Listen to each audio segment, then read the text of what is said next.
Welcome to Standard Chartered Money Insights, a podcast series by Standard Chartered Bank that brings you market views and insights on the go. Welcome to Cut to the Chase. Today is Monday, the 9th of December. I'm Daniel Lam, your host for the podcast. Last Friday evening was a tale of two stories for me. After scoring 22 straight victories in chess in my most recent events, I finally lost a perplexing game, making this a deviation from my recent norm.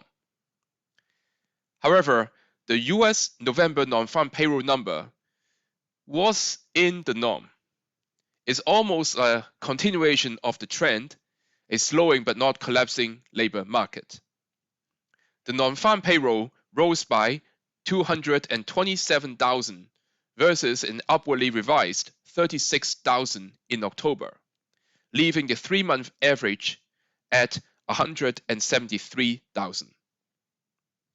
The unemployment and underemployment rates rose slightly, and the labor force participation rate decreased to 62.5%, while wage growth was steady at 4% year over year. The cross-asset reaction continues to be risk-on after the report because the number was in the norm, with US equities grinding higher while bond yields pull back, leading to stronger bond prices. The lack of labor market re-acceleration is bullish for bonds, while the absence of a collapse is good for stocks. So these numbers add to the case of a December Fed rate cut. Now, we believe US equities is likely to continue to be going higher for the rest of the year. We believe that systematics and retail are not maximum long yet. Realized volatility has remained somewhat elevated since late July, which has restricted leverage.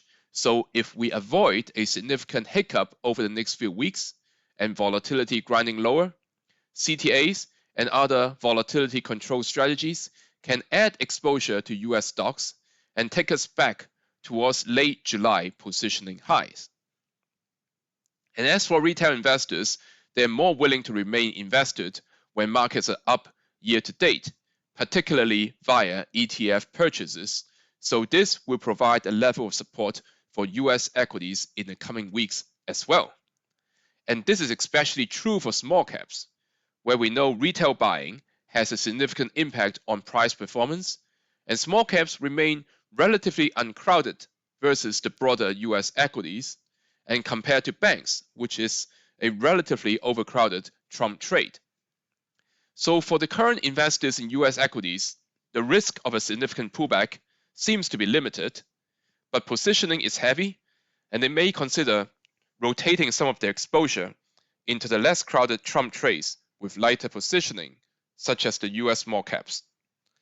That is all from me for today. As always, if you enjoy this podcast, please don't forget to rate and like it. Thanks for listening, and we wish you a happy day ahead. Thank you for listening to Standard Chartered Money Insights, a podcast series by Standard Chartered Bank.